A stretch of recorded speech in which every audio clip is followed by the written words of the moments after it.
Aujourd'hui, on se retrouve du côté de ma chaufferie, hein. L'idée, ça va être de mettre ce brûleur-là, qui est un brûleur à granulés, en lieu et place de celui-ci qui est monté sur la chaudière. Donc là, on est sur un brûleur à fuel. Donc voilà, l'idée, c'est de ne pas changer totalement ma chaudière, mais de changer juste le brûleur. C'est quelque chose qui se fait beaucoup du côté du Québec, du Canada et tout ça. Ça arrive petit à petit en Europe. J'ai pas mal regardé, mais il n'y a pas énormément de vidéos en français sur le sujet. Donc voilà, on va essayer de faire ça ensemble. Enfin, on va essayer, on va le faire, hein. Je vais peut-être galérer, mais il faut que ça marche. Donc voilà, forcément, on va y arriver. Bon, au niveau de l'éclairage, je suis pas terrible. Là, je m'éclaire avec les petits spots de chez Ainel. Tu vois, ils sont bien pratiques, ils sont sur batterie, ça va bien pour ce genre de situation. Donc voilà, je vais essayer de me mettre pour pas... Voilà. Donc voilà, on va mettre ce brûleur à la place de celui-ci. Donc bien sûr, il faut commencer par démonter l'ancien, hein. Donc ça, c'est le brûleur à fuel. Pour info, ma chaudière, c'est une 2 Dietrich. La GTM 114. Donc voilà, après ça se fait sur différentes chaudières, sur différents modèles de chaudières, hein. C'est pas spécifique à ce modèle là, mais par contre voilà, il y aura des petits ajustements à faire, notamment à l'emplacement du conduit du brûleur. Donc bref, on voit ça tous ensemble. Avant de commencer, vous devez savoir qu'il est possible de se fournir ce type de brûleur sur internet, hein. Je vous mettrai d'ailleurs un lien dans la description. C'est pas sponsorisé, c'est pas affilié, je l'ai acheté avec mes propres sous. Mais par contre voilà, faut savoir que si vous l'installez vous-même, vous n'avez pas de garantie sur le matériel. Voilà, il y a toutes les garanties qui sautent, hein. Il faut sinon que ce soit installé par un installateur agréé, évidemment. Donc encore une fois, dans ce type de vidéo, hein, quand je vous montre des choses un peu comme ça, prenez vos responsabilités, c'est vous après qui êtes responsable du bon ou du mauvais fonctionnement de la machine. Bon, avant toute chose, qui dit chaudière à fuel dit conduite de fuel. Donc là, je vais commencer par dévisser l'arrivée et le retour du circuit de fuel, d'alimentation. Donc là, j'ai fermé l'arrivée, le retour. Bon, vu que le circulateur ne tourne pas, normalement, il n'y aura pas de souci. Il y aura bien quelques gouttes, mais c'est pas grave. Ensuite, on va aussi enlever, ça je vais le faire maintenant, la fiche qui se raccorde à la carte mère de la chaudière, et on pourra ensuite démonter aussi la bride de l'ancien brûleur. Donc là chez moi les raccords, on est sur du 19 et de 1 et de 2. Donc là je m'embête pas, de toute façon c'est parti en cuivre, elles vont partir aussi, hein. Je vais tout enlever, mais là pour l'instant on va vraiment se concentrer sur le brûleur. Donc voilà, ça goûte un peu. Donc ça c'est le retour, il doit en rester un petit peu dans le tuyau, bon c'est pas très grave. Maintenant on va s'occuper du brûleur.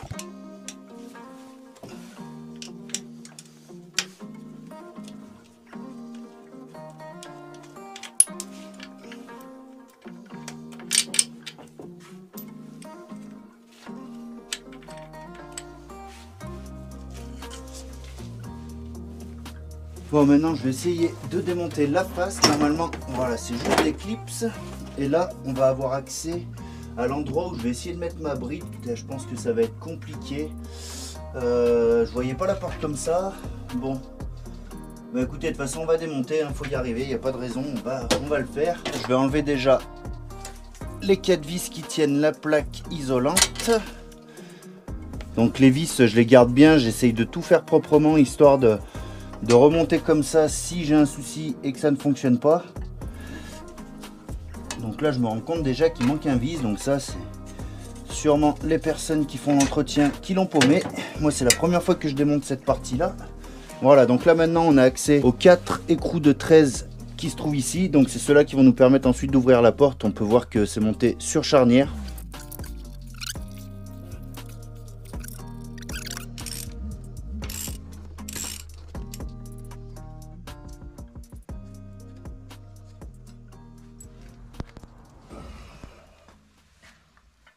Bon les amis, on se retrouve plusieurs mois plus tard. Pourquoi? Tout simplement parce que quand j'ai démonté la porte de la chaudière, je me suis rendu compte que ça n'allait pas marcher. J'allais pas pouvoir adapter mon brûleur à granulés sur la porte dans cet état. Et plutôt que de faire des modifications qui n'auraient pas été réversibles, hein, dans le sens où voilà, j'aurais dû forcément recouper soit la porte ici pour pouvoir faire entrer le brûleur à granulés. Enfin bref, je voulais pas tout saccager. Donc ce que j'ai fait, c'est que j'ai acheté une plaque de 5 mm, une plaque de métal que je vais mettre en lieu et place de l'ancienne porte, et comme ça je pourrai directement adapter ma bride et mon brûleur dessus. Ce sera mieux comme ça, et au moins si vraiment ça vient à ne pas trop bien marcher, je pourrais revenir en arrière, hein. Je pourrais faire demi-tour et revenir sur mon brûleur à fuel. Donc bref, on prépare cette plaque et on continue.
Ça y est, mon brûleur est en place. J'espère qu'on va y voir correctement, hein.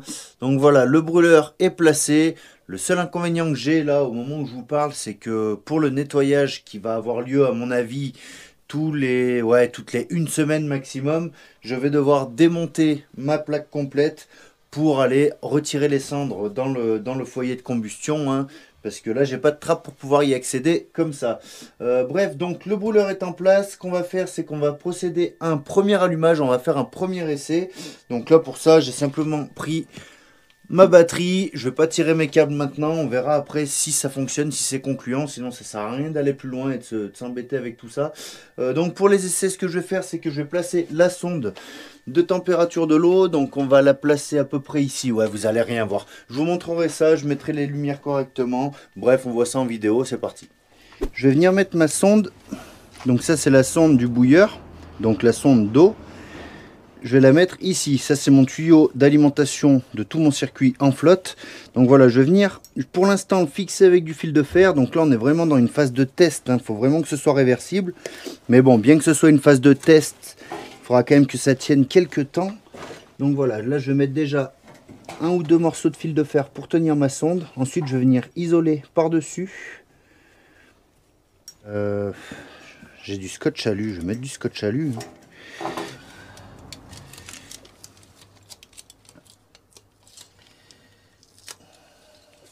Donc là, je suis en train de serrer Dérilsan. Donc ça, c'est simplement pour tenir de l'isolant. J'ai isolé mon fil en fait pour pas qu'il soit vraiment en contact avec les parties chaudes. Même si, bon, je pense que c'est quand même un peu prévu pour, mais au moins voilà. Donc là, je vais pouvoir refermer le capot.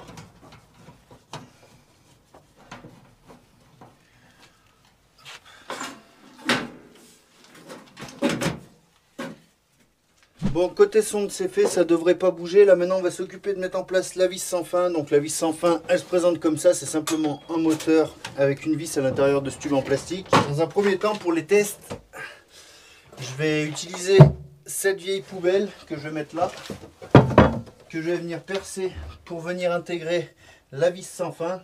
Là-dedans, il devrait y rentrer 2 ou 3 sacs, je pense, de granulés. Donc, ça ira bien. Par contre, ouais, la vis, elle va être peut-être trop longue. Je crois que je peux la passer au-dessus. Après, il y a... Ah non, c'est bon, ça va le faire. Donc, ouais, bon, on va poser ça comme ça. Donc, je fais le trou dans la poubelle. Il faudrait que je fasse un truc. Bah, bref, on va voir. Je me lance ça et j'y vais un peu à tâtons. Là, c'est un peu la misère. Je vous cache pas que là, avec le prix des granulés, ça fait un peu chier de partir là-dessus. Mais bon, la vis et le système, j'avais acheté ça l'année dernière. Je ne m'attendais pas à ce qu'on en arrive là cette année.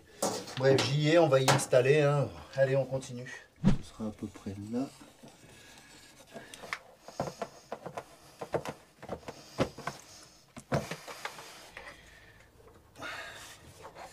Ok.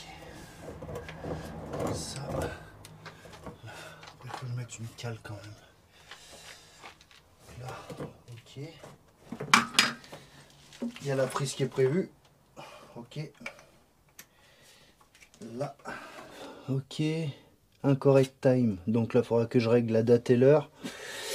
Ok. Donc là, pour expliquer vite fait, hein, ici, l'ampoule, c'est la détection de la flamme. Là, c'est le timer. Donc c'est quand il y a un timer de réglé, ça va mettre une icône ici normalement. Là, c'est pour les kilowatts qui sont consommés. La puissance, hein, en somme. Ici, bah, c'est pour la température de l'eau si vous branchez votre truc sur un ballon d'eau chaude. Et là, bah, bien sûr, c'est le fonctionnement de la vis. Là, c'est la vis qui alimente le foyer de combustion. Là, c'est l'air forcé. Et, enfin, voilà, il y a toutes les indications. Et là, 18 degrés, c'est la sonde du coup que j'ai installé derrière. C'est pour connaître la température du bouilleur. Donc voilà, ça me permettra de régler un minimum. Ce sera peut-être pas précis au degré près, mais ça me permettra d'effectuer des réglages pour justement éviter d'être toujours à balle et surconsommer. Du coup là ma vis sans fin elle est en place provisoirement. Pour l'instant j'ai mis un simple tendeur, ça va tenir, hein. C'est pas le poids qu'il y aura dans le tuyau qui va tout casser je pense, j'ai quand même pas mal de résistance. Du coup on va relier avec un tuyau ici, le tuyau est fourni aussi c'est pareil, donc on va le mettre et je vais vous montrer ce que ça donne un peu à l'intérieur. Alors on va pas se mentir, hein, j'ai dû rafistoler avec du scotch et tout ça mais je m'en fous, c'est provisoire. Et ce qu'il y a au fond, tout ne sera pas attrapé. Ce que je ferai c'est que l'année prochaine, quand ce sera passé à 40 € du kilo, bah, je récupérerai le fond, j'y mettrai dans un sac et j'y revendrai. Après, bien sûr, on est sur une installation provisoire hein, pour les tests. Si ça marche comme ça, est-ce que ça va rester comme ça? Il y a des chances. Allez, bref, je mets le tuyau, on charge des sacs et on fait le premier allumage. Alors là, pour info, ces colliers là, c'est standard, c'est du 7. Si vous voulez éviter de vous niquer les doigts avec un tournevis, parce que généralement ça rip, vous prenez une petite douille de 7. Et ça va très bien. Là, je vais devoir peut-être le recouper. Je vais le recouper là.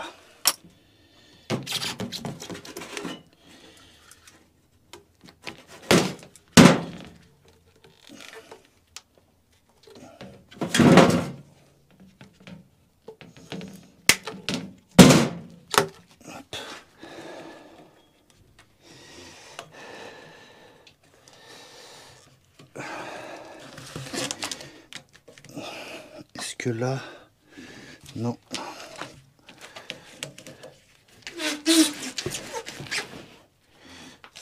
Pas trop. Là, ouais.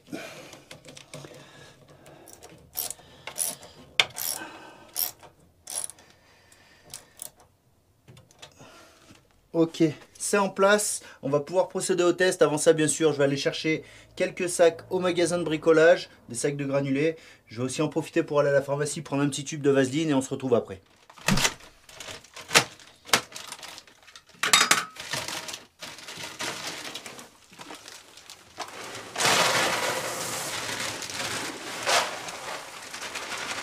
Bon, alors je sais pas si on va bien y voir, j'ai réglé ma date et mon heure, hein, bien sûr. Donc là pour l'instant j'ai mis la température à 40 degrés pour que ça démarre gentiment, je veux pas que ça booste trop. Du coup ça va se réguler à 40 degrés quand l'eau elle sera à 40 degrés. Du coup bah, on va passer à la mise en route. On va voir si tous mes joints au niveau de... Ok, donc là normalement ça devrait tourner. Ça ne tourne pas. Bon, j'ai trouvé le petit problème qu'il y avait, c'est qu'en fait elle était en mode été, donc elle s'activait pas. Donc là j'ai réglé pour que ça s'active en fonction des températures de l'eau et tout ça. Pour l'instant c'est sur une étape de nettoyage. Donc ça fait son cycle, hein, ça commence toujours par un nettoyage avant un allumage. Donc simplement ça va venir souffler les éventuels dépôts qu'il y a à l'intérieur. Donc là pour l'instant des dépôts il n'y en a pas parce que c'est la première utilisation. Mais ça fait son cycle quand même. Donc là on va voir si dans un moment... la vis sans fin se met en route et je vous reprends à ce moment-là. Bah ça y est, c'est en train d'alimenter. Donc ça continue son cycle, ça alimente bien, ça va. Jusque là ça va. Après ce sera la procédure d'allumage. Et c'est là qu'on verra si tout va bien ou pas. À mon avis, pour une première utilisation, j'aurai certainement quelques fuites de fumée au niveau de ma plaque là. On va voir si c'est tenable, si je peux continuer le test comme ça ou s'il faut que j'arrête pour refaire tout de suite le joint. On verra. Pour l'instant, on l'espère. Là, je sais pas si vous allez bien le voir, mais il y a une petite icône de résistance qui s'est mise ici sur le schéma. Donc là, à mon avis, c'est en train de venir faire allumer les premiers granulés. Et après, c'est la ventilation qui va se mettre en route pour venir attiser tout ça. Donc voilà, là, ça va prendre un certain temps. Donc là, je sais pas si vous allez l'entendre, mais il y a la petite ventilation qui s'est mise en route. Donc on ne devrait pas tarder à avoir le démarrage. Là on voit que le photosenseur est en train de réagir, donc à mon avis il y a une flamme qui s'est créée, donc c'est bon, là on va commencer à l'allumage, on va voir s'il n'y aura pas trop de fumée qui se dégage. Donc si vraiment ça jointe mal, la fumée elle devrait sortir un peu par là, quoi, hein, derrière la plaque. Pour l'instant ça a l'air d'aller. Donc là on peut voir que ça alimente au fur et à mesure. Et ça m'indique une consommation pour l'instant à 14,2 kW. Donc vous voyez, ça continue à alimenter progressivement. Il n'y a pas trop de fumée qui se dégage, ça va, je m'attendais à pire. Là, il n'y a même plus de fumée, donc c'était vraiment au démarrage, je pense. Donc le tirage doit bien se faire aussi au niveau de la cheminée, donc c'est nickel. Donc là, on voit effectivement qu'il y a le schéma de la flamme. Donc on est bien en combustion. Le photosenseur est passé à 191. Là on passe à 17 kW, on entend que la ventilation s'est accélérée et effectivement on est passé à 25. Ok, donc maintenant on va voir si ça augmente la température de l'eau, là qui est toujours pour l'instant au niveau du tuyau où j'ai mis la sonde à 19 degrés. Donc là ça commence à augmenter gentiment, on est à 21 degrés, la ventilation a encore accéléré un petit peu et là au niveau de la consommation on est à 34,7 kW. En sachant que celui-là c'est un module qui va jusqu'à 35 kW. Donc je pense que là on est sur une consommation maximum parce qu'on est sur l'allumage, hein, le temps que ça arrive à température. Donc là on est à 22 degrés, quand ça va arriver à 40, ça va réguler. Après les 40 pour l'instant c'est indicatif, c'est pour moi, pour pas démarrer trop fort d'un coup et voir directement si ça régule ou pas. Donc pour l'instant ça se passe bien, on va voir. Hein. Donc là on est monté à 46-47 degrés. Donc là tu vois elle s'est arrêtée. On consomme plus rien. Extinguishing, j'espère qu'elle s'est pas mise en arrêt complet. On va voir, on va laisser faire. Si ça redescend en température, ça devrait redémarrer normalement. Donc ici je suis à 1 bar, entre 1 bar et 1 bar 5 de pression. Donc pour l'instant je vais laisser comme ça. Vaut mieux qu'il n'y ait pas trop de pression. Au cas où s'il y a un problème, il ne faudrait pas que ça monte en surpression. Bref, ça a l'air de bien se passer. Donc là le circuit se fait bien, on allait voir les radiateurs là-haut, ils commencent à chauffer, donc ça va bien. Là on est en train de redescendre en température, hein. Forcément à mon avis l'alimentation est éteinte, donc c'est justement pour réguler ça. On consomme vraiment zéro ici. Il y a toujours une flamme parce que là le photosenseur il est à 120, 123, 125. Ah, est-ce que ce serait pas en train de se... Ok, non, c'est régulier. Donc voilà, on va voir si ça descend, quand ça descend en dessous de 40, si ça redémarre correctement et on se reprend. Hein. Bon, alors là, le photosenseur, il est à 0. Donc ça veut dire à mon avis qu'il n'y a plus de flamme. Ce que je vais faire, c'est que je vais forcer le redémarrage. Là, je suis toujours à 43 degrés. Je vais me régler à 45.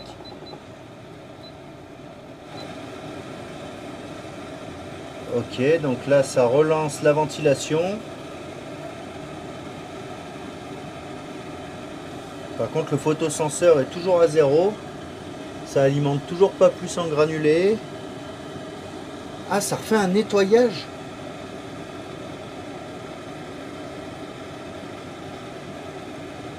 Ça repart en cycle de nettoyage. Ah ouais. Bon, on va voir, mais bon, si c'est ça... On va voir, on va laisser faire, on va voir quand ça redémarre. Bon les amis, on est le lendemain, je vais vous expliquer un peu tout ce que j'ai fait hier. Donc pour information, hier j'ai un peu galéré au niveau des réglages, il a fallu que je reprenne 2-3 choses. C'est ce que je vais vous montrer là, en sachant que les réglages que j'ai fini par avoir, ça m'a permis déjà de faire tourner la chaudière 4 heures d'affilée sans avoir d'interruption. Donc voilà, ça fonctionne, c'est fiable. Donc je vais déjà vous expliquer un peu le fonctionnement des cycles de ce brûleur. Donc c'est des cycles de démarrage où ça commence donc par un nettoyage, ensuite on a le démarrage avec la résistance qui vient chauffer les granulés, ensuite on a l'allumage et ensuite on a 3 puissances d'allumage donc pour monter en température, donc 3 puissances de fonctionnement, P1, P2 et P3.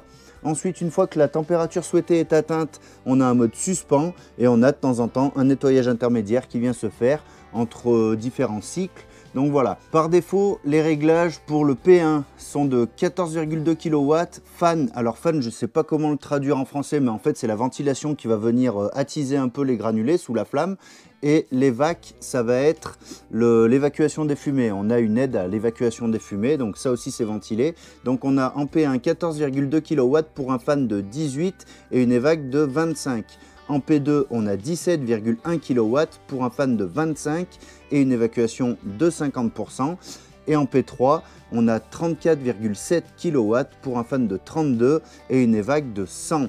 Le mode suspens, c'est en fait un mode qui va permettre de garder une flamme hein, pour pas que la chaudière s'éteigne. Moi j'avais ce souci, ma chaudière venait à monter trop en température, du coup elle se mettait en sécurité et ça arrêtait les cycles.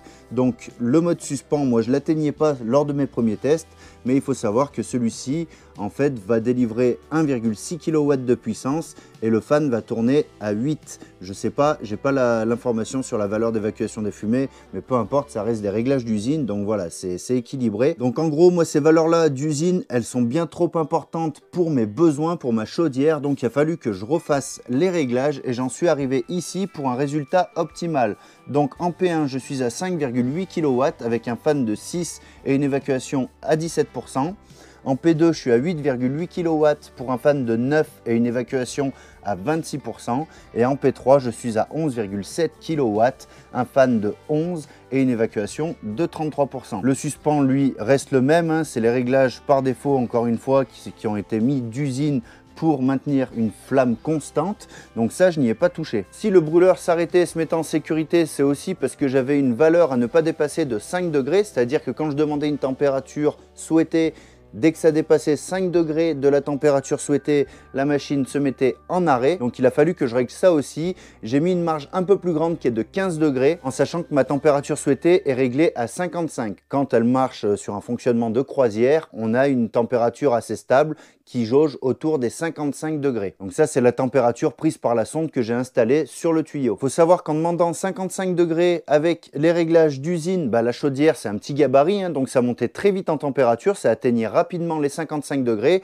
mais ça avait du mal à se stabiliser, ça montait trop haut en température. Je dépassais même les 15 degrés de marge de sécurité. Alors bien sûr, pour en arriver à ces réglages, hein, j'ai pas fait les choses au hasard, dans le sens où faut respecter un certain ratio pour avoir une bonne combustion. Si on n'a pas une bonne combustion, soit on va surconsommer des granulés pour avoir les températures souhaitées et au risque même d'encrasser tous les conduits. Enfin voilà, il faut vraiment respecter un bon ratio. Et ce ratio, je me suis simplement aidé des valeurs d'usine et j'ai ensuite fait un produit en croix. Donc comme référence, j'ai pris la puissance en P3. Bon, ça aurait été pareil de prendre toutes les puissances, hein, peu importe. Mais voilà, je me suis fié à cette ligne ici. Donc je sais que pour avoir une puissance de 34,7 kW, mon évacuation des fumées est à 100%. Donc si je veux, comme là en P3, 11,7 kW, je fais un produit en croix. Donc je fais 11,7 fois 100 divisé par 34,7, ce qui me donnait 32 et des poussières. Donc là, moi, j'ai arrondi à 33. Du coup, j'ai répété cette opération pour tous mes réglages pour avoir vraiment le bon ratio, le même ratio que celui d'usine. Et ça m'a l'air plutôt pas mal. Alors, comment j'en suis arrivé à ce résultat de 11,7 kW? Tout simplement, je me suis basé sur les données de ma chaudière, hein, tout en sachant que le mode P2 et le mode P3, ils ne servent, dans mon cas aujourd'hui, que pour l'allumage. Donc il fait son cycle, hein, dans l'ordre, c'est prédéfini, donc c'est des temporisations. Donc là, chaque cycle, je crois que c'est 20 secondes, hein, quelque chose comme ça. Donc 20 secondes de P1, 20 secondes de P2 et de P3. Et pareil, le mode suspens, du coup, j'arrive à le tenir. J'arrivais pas à maintenir un mode suspens avec les valeurs d'usine, hein, c'était trop puissant. Donc là, forcément, dès que j'arrivais à température, ça montait trop haut et ça venait directement en extinction.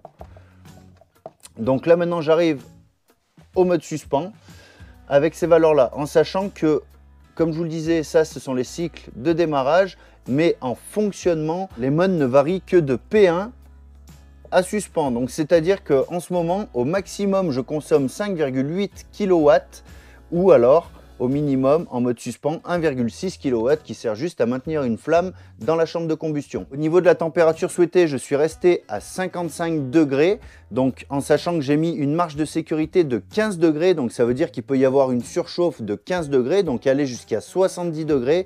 Et là non plus, je ne l'ai pas sucé de mon pouce, hein, c'est simplement la valeur à laquelle tournait la chaudière lorsqu'elle était au fioul. Donc avec tous ces éléments-là, je sais que la machine tourne clairement en sécurité. Et au niveau de la consommation, je consomme à peu près 6 kg pour 10 heures de fonctionnement. J'ai fait un test sur 4 heures hier, donc j'en ai fait une moyenne, en sachant qu'hier sur les 4 heures, j'ai un peu surconsommé parce que j'ai trifouillé un peu les réglages, donc des fois je tournais un peu plus fort, des fois un peu moins, donc voilà. Mais en moyenne, c'est à peu près 6 kg pour 10 heures, en sachant que la chaudière, moi, elle va vraiment servir en tant que chauffage secondaire, hein. C'est pour chauffer des chambres et une salle de bain, parce qu'aujourd'hui, mon chauffage principal, c'est un insert à bois, donc je me chauffe principalement au bois. La chaudière sert vraiment à certaines heures de la journée, plutôt même de la nuit, hein, pour maintenir une température stable et gagner un petit peu en confort. Du coup, on peut dire que mon installation est une réussite. Je suis franchement content. Après, encore une fois, je vous invite pas à le faire vous-même, hein. C'est des choses qui peuvent être faites par des professionnels, hein. Ça existe. Au moins, vous aurez une garantie sur le matériel. Vous aurez une garantie au niveau de vos assurances. Pour ma part, j'aime bien me débrouiller par moi-même. J'en tirerai les conséquences le jour où il y aura un problème. Ça, c'est à moi que ça appartient. Mais ne voyez pas mes vidéos forcément comme des exemples à suivre. Moi, j'aime juste montrer ce que je fais et montrer montrer que les choses sont des fois accessibles. Hein. Maintenant, pour ma part, il va me rester quand même un élément à surveiller. Il va s'agir de l'encrassage, donc pour le nettoyage, hein, voir à quelle fréquence il va falloir que je nettoie la chaudière. Et pour ça, je vais la laisser quand même tourner certainement, je pense, l'équivalent de 2-3 jours de fonctionnement. Ensuite, je la démonterai pour voir un peu les dépôts qu'il y a eu au niveau du foyer de combustion, de tout ça. Bien sûr, je vous ferai un retour. Ce retour, je pense que je pourrais vous le faire dans la vidéo de la semaine prochaine.